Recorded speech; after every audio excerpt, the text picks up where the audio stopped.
भारत चीन से आप ऐसे बात नहीं कर सकते।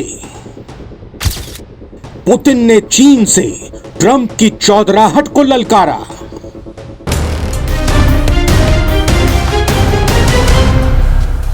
एससीओ समिट से आई तस्वीरें दुनिया ने देखी, ट्रंप ने भी देखी, लेकिन इस बीच रूस के राष्ट्रपति व्लादिमीर पुतिन ने अमेरिकी राष्ट्रपति डोनाल्ड ट्रंप से भारत और चीन को टैरिफ के नाम पर धमकाना बंद करने को कहा है। उन्होंने एक तरह से पूरी दुनिया को भी संदेश दे दिया है कि भारत और चीन अमेरिका की धमकी से डरने वाले नहीं हैं। पुतिन ने कहा कि ट्रंप भारत या चीन से इस तरह से बात नहीं कर सकते।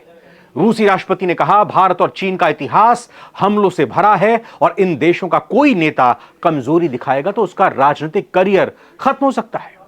नमस्कार, बहुत बहुत स्वागत है आप सभी का। आप देख रहे हैं सारी दुनिया, मैं रविंद्र सिंह आपके साथ। चीन की विक्ट्री डे परेड में शामिल होने के बाद मीडिया से बात करते हुए पुतिन ने अमेरिकी राष्ट्रपति ट्रंप से भारत और चीन को टैरिफ के नाम पर धमकाना बंद करने को कहा है। पुतिन ने अपने एक बयान से दुनिया भर में खलबली पैदा कर दी है। पुतिन ने बुधवार को चीन दौरे के समापन पर एक प्रेस कॉन्फ्रेंस की। उसमें कहा कि अब एक ध्रुवीय विश्व व्यवस्था यानी यूनिपोलर को समाप्त हो जाना चाहिए। उनका इशारा अमेरिका की तरफ था। उन्होंने जोर देकर कहा कि एक बहुध्रुवीय वैश्विक यानी मल्टीपोलर व्यवस्था की जरूरत है, जिसमें किसी भी देश का वर्चस्व ना हो और सभी राष्ट्र समान अधिकार के साथ सहभागिता करें। पुतिन के इस ऐलान से अमेरिका और डोनाल्ड ट्रंप की बादशाहत को बड़ा खतरा पैदा हो गया। लेकिन पुतिन ने ऐसा क्यों कहा, समझते हैं इसको। एक ध्रुवीय दुनिया गलत क्यों है, पुतिन के मायने इससे क्या निकलते हैं। न्यूज एजेंसी एएनआई में छपी रिपोर्ट के मुताबिक पुतिन ने कहा कि एक ध्रुवीय दुनिया अन्यायपूर्ण है। यह साफ है, हम अपने संबंधों को बहुमत की राय पर नहीं बल्कि इस विचार पर बनाते हैं कि दुनिया बहुध्रुवीय मल्टीपोलर होनी चाहिए। सभी देशों को बराबर का अधिकार मिलना चाहिए और कोई भी दूसरों से ज्यादा ताकतवर नहीं होना चाहिए। पुतिन का इशारा मुख्य तौर पर अमेरिका की तरफ था, जिसे वो वैश्विक मामलों में दबदबा रखने वाला देश मानते हैं। पुतिन ने ब्रिक्स और एससीओ जैसे संगठनों को ऐसी व्यवस्था के लिए एक मंच बताया जहां देश बराबरी के आधार पर सहयोग करें। पुतिन ने कहा कि इस नई बहुपक्षीय दुनिया में किसी की धौंस नहीं चलने वाली। इसके बारे में कोई बात नहीं कर रहा, ना ही ब्रिक्स में, ना ही एससीओ में। इस बहुपक्षीय दुनिया में सभी के पास बराबरी का अधिकार होना चाहिए। रूस के राष्ट्रपति पुतिन ने ट्रंप को दो टूक कहा है कि आप भारत और चीन से इस तरह से बात नहीं कर सकते जैसा आप कर रहे हैं। ट्रंप को अंतर्राष्ट्रीय कूटनीति की रवायत और डिप्लोमेसी की शिष्टाचार सिखाते हुए पुतिन ने कह दिया कि ट्रंप भारत और चीन पर टैरिफ और प्रतिबंधों के जरिए दबाव बनाने की कोशिश बिल्कुल ना करें। उन्होंने कहा, भारत या चीन से इस तरह की बात कतई नहीं कर सकते, कतई बर्दाश्त नहीं होगी। तो पुतिन ने देर तक मीडिया के तमाम सवालों का तसल्लीबख्श जवाब दिया। पुतिन ने ट्रंप प्रशासन पर एशिया की दो सबसे बड़ी शक्तियों को कमजोर करने के लिए आर्थिक दबाव का इस्तेमाल करने का आरोप लगाया। भारत और चीन को साझेदार बताया रूस का। और पुतिन ने कहा कि अमेरिकी टैरिफ सिस्टम इन देशों के नेतृत्व को कमजोर करने की एक कोशिश है। पुतिन ने यह भी कहा कि दुनिया में भारत जैसे देश हैं जहां की आबादी 1.5 अरब है, चीन है जहां की अर्थव्यवस्था काफी शक्तिशाली है। इन देशों की अपनी घरेलू राजनीति है और जब कोई इन देशों से कहता है कि वो इन्हें सजा देने जा रहा है, आपको सोचना होगा कि इन बड़े देशों का नेतृत्व, जिनके अपने ही इतिहास में मुश्किल समय रहे हैं, जिसका उपनिवेशवाद और उनकी संप्रभुता से संबंध रहा है, आपको समझना होगा कि अगर ये नेता किसी परिस्थिति में कमजोरी का परिचय देते हैं तो उसका राजनीतिक करियर खत्म हो जाएगा, वो देश कमजोर हो जाएगा, इससे उसका व्यवहार प्रभावित होता है। न सिर्फ ट्रंप पर, न सिर्फ अमेरिका पर, बल्कि पुतिन के इन जवाबों को यूरोप के देशों का भी जवाब माना जा रहा है।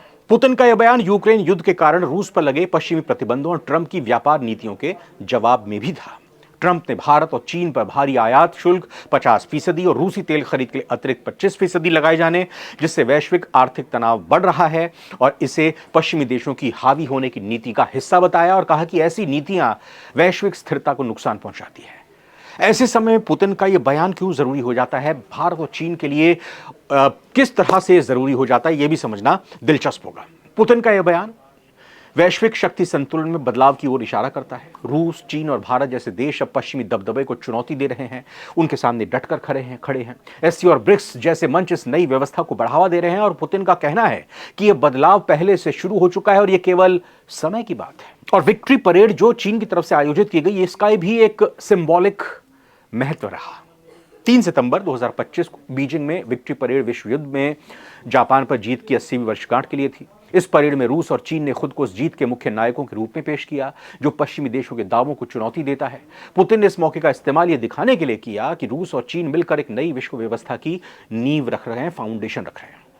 भारत की भूमिका और पुतिन का संदेश किस रूप में जरूरी हो जाता है, क्योंकि पुतिन ने भारत और चीन को आर्थिक दिग्गज बताते हुए कहा कि इन देशों की ताकत वैश्विक संतुलन बदल रही है, लेकिन इसका मतलब यह नहीं कि कोई नया हावी देश बने।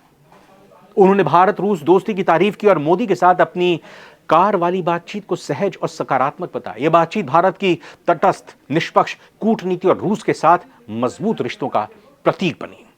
पुतिन की चीन यात्रा और एससीओ समिट में पीएम मोदी से मुलाकात हुई थी और यह टिप्पणी पुतिन की एससीओ समिट 31 अगस्त से 1 सितंबर तक जो चली, बीजिंग में विक्ट्री परेड जो हुई, इस दौरान पुतिन की चीनी राष्ट्रपति शी जिनपिंग और भारतीय प्रधानमंत्री नरेंद्र मोदी दोनों के साथ अलग अलग मुलाकातें हुई, एक साथ भी मुलाकात हुई। तस्वीरें हमने देखी।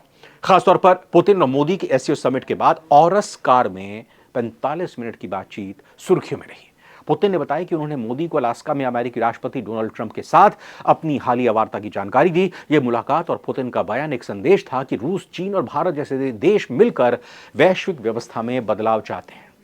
अब हम तय करेंगे कौन होता है रूस को माफ कीजिए, कौन होता है अमेरिका और कौन होते हैं ट्रंप, कौन होते हैं यूरोपीय देश। ये तय करने वाले कि भारत और चीन किस तरह से अपने देश के लिए काम करें, किससे खरीदारी करें, किसको सामान बेचें, ये कौन देश होते हैं।